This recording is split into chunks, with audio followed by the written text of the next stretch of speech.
Hello AP World History students, Mr. Lassiter here, and in this video we're going to take a look at the document-based question, otherwise known as the DBQ. As I like to do, we're going to start by taking a look at the AP World History exam format. Section 1, you're probably very familiar with by this point, consists of 55 multiple choice questions and 3 short answer questions, of which one of them you get some choice. If you want a little bit more information on the SAQ, you can take a look at my video on that topic. The second part of the exam are the longer essays.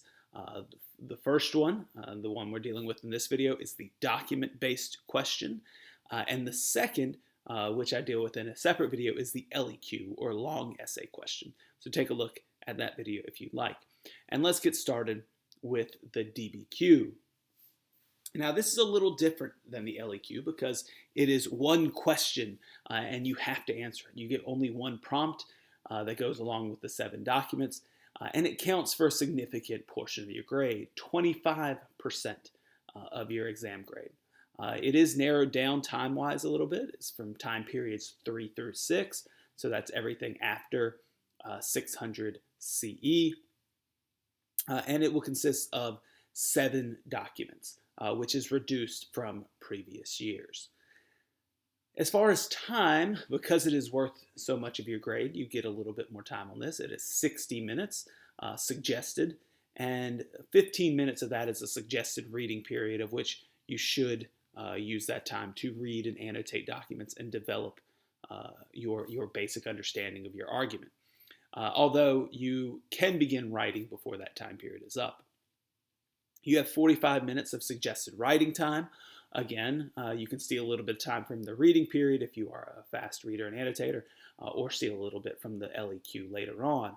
I would say, though, that you want to try to stick to these times because the LEQ still counts 15% of your grade, and you don't want to be reading these documents for 30 minutes and only giving yourself 30 minutes to write.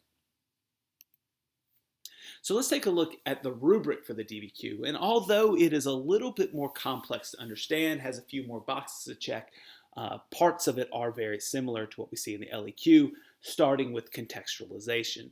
You can get 1 point for contextualization, which asks you to relate the topic of your prompt and of your argument to broader historical events, developments, or processes around the time frame in question. This is usually done in 2 to 5 sentences, depending on how in depth you go, and it is done in the introduction, building up to your thesis statement. We often call this the Star Wars crawl because if you think about the movie Star Wars, you always get context before you see the movie, to give you an idea of what has been happening so that you can kind of situate it in your mind to the other Star Wars movies perhaps, or to unseen events. And so think about that with your essay, to have the reader truly understand what is going on so that they can kind of jump into your argument with a basic knowledge. You're providing that context. You should start much broader, and then you want to funnel it down, become more specific, funneling into that thesis statement, funneling into that main claim. And of course, that is the second point on the thesis. Your thesis or claim should answer all parts of the question. It is worth a point. You need a historically defensible claim, not something that is just overly general. You need to try it in the introduction, and it must be 1 or more consecutive sentences. You can't split it, but with the 1 sentence of your thesis, a bunch of context, and a second sentence of your thesis. It has to be contiguous. I would say, while you can get this point in your conclusion, do not wait to put your thesis in your conclusion. It needs to go in that opening paragraph, and the best place for it is usually right at the end of that paragraph after you have crafted your contextualization.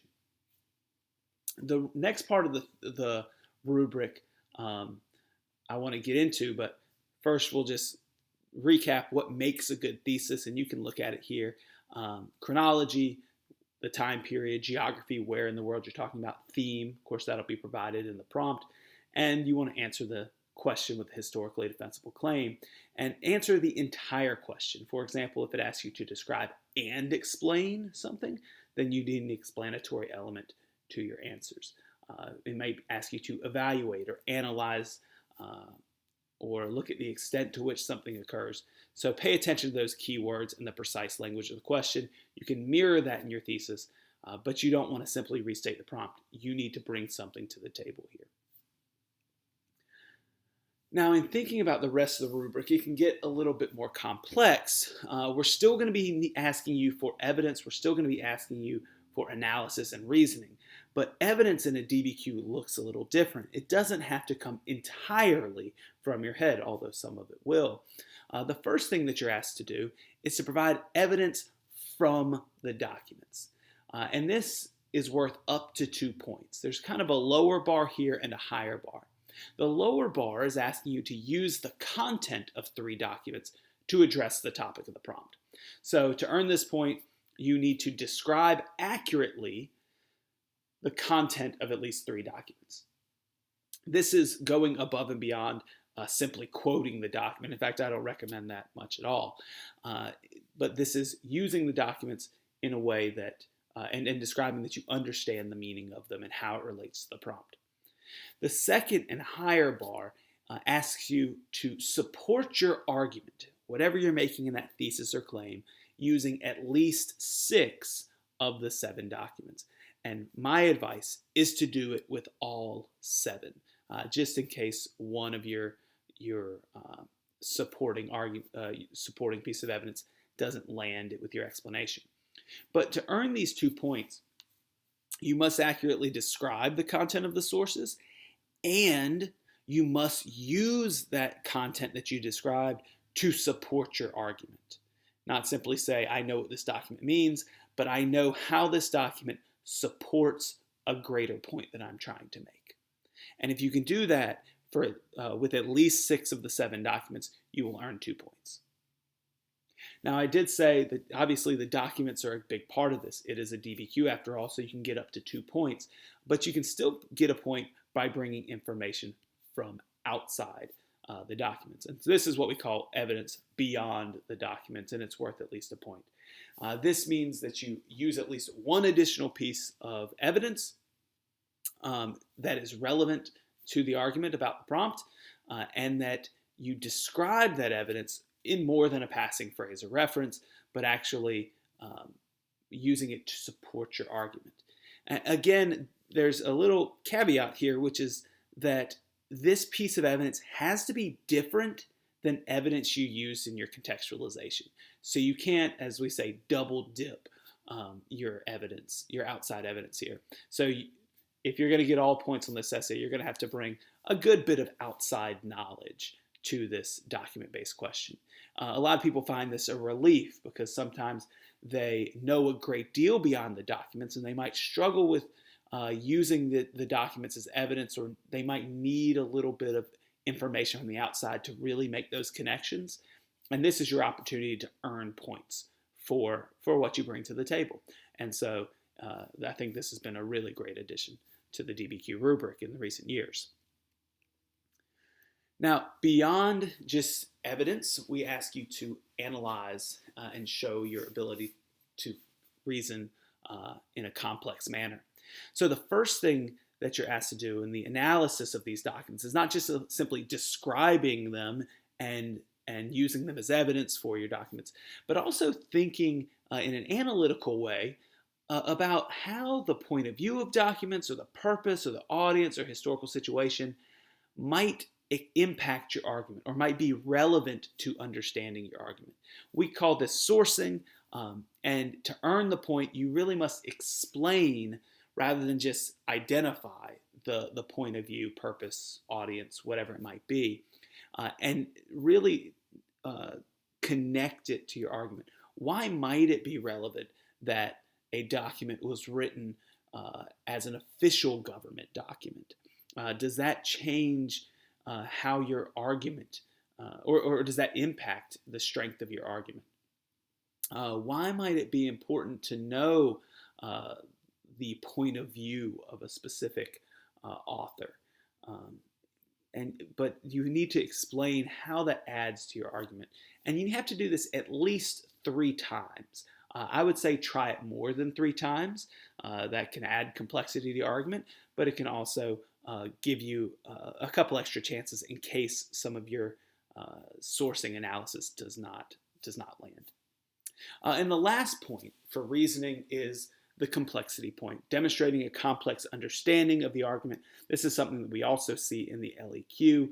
And if you want to think about like what is a complex understanding, I'm not going to read this whole list to you, but this might be looking at the argument from a lot of different viewpoints.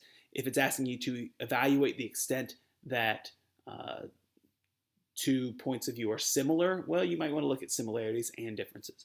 Or evaluate the extent to which something changed. Well, you could look at changes, but perhaps there are continuities that are shown with the documents, and looking at both those. Explaining multiple causes or causes and effects. The key part of this is that you're going in greater depth with your argument than is even asked by the prompt. The understanding has to be part of an argument, though. It can't just be, again, a simply passing phrase or reference. You're not going to get points on this document-based question with just a word or two. Explanation is the key word.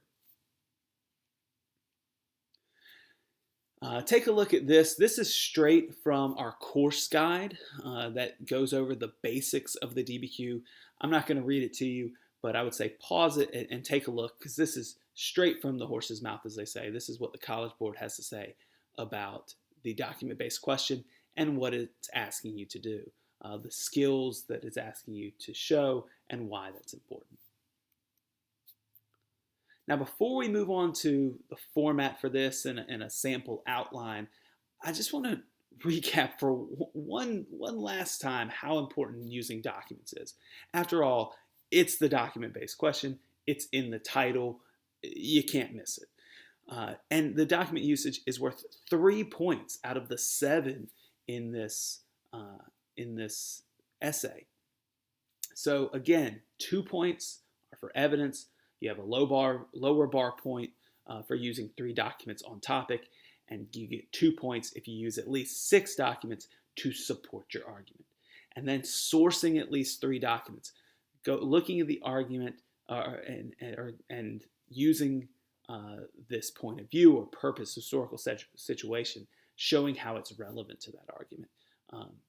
That really strengthens what you're saying. It provides depth and complexity. And if you do that and you do it well, you got 3 points. This is something that you know how to do. You've been working on it all year with your teachers, and I'm sure you can get there.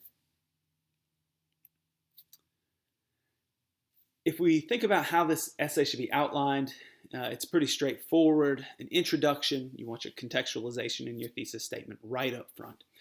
Each body paragraph, you should have a strong topic sentence that supports that overall thesis. A lot of times if you're doing a 3-point thesis, for example, this would be one of those points from your thesis. Basically thinking about how you could answer the prompt in one specific way, and how do those documents really support that one idea. In previous years, we used to call this grouping, and I think that's still relevant in a way. Look for ways that documents kind of group themselves, share ideas, point to answering the question in a specific way. That's usually how this is crafted. The documents are going to try to answer the prompt in 2, 3, or maybe even 4 ways. So how do you read them, and how does it support an argument you're trying to make? Use those documents as supporting evidence. Provide your explanations connecting the documents to your argument. Source the documents as needed to strengthen that argument.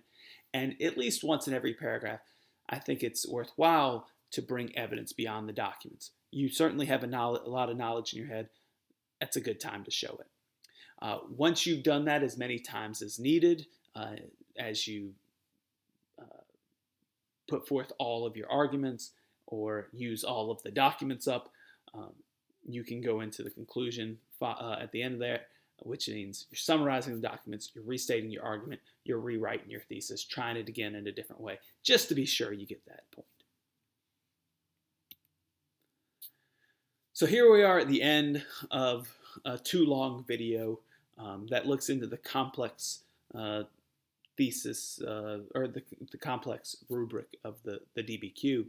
But I don't want you to get too bogged down in that. Don't psych yourself out. I know there's a lot of points. I know it's asking you to do a lot of things. There's a lot of check boxes that you got to keep in your head. But you can do this. You do it all the time. Every time you look at a document in class, you're thinking about sourcing it. You're thinking about where it came from. How does this shape your understanding of history or a certain prompt, right? That's the skill that you do all the time. We're just asking you to do it in 60 minutes. Budget your time properly. You got to use that 60 minutes wisely. Use that reading time period. Use your writing time wisely. And develop a strong thesis. That's your guide. Answer all parts of the question. Use these documents to provide supporting evidence. Use them to strengthen what you have to say, to prove your point. Again, the documents are worth 3 total points out of 7, which is a significant amount. So that's what I have to say about the DBQ. I hope this is helpful. As Jerry Springer says, take care of yourself and each other.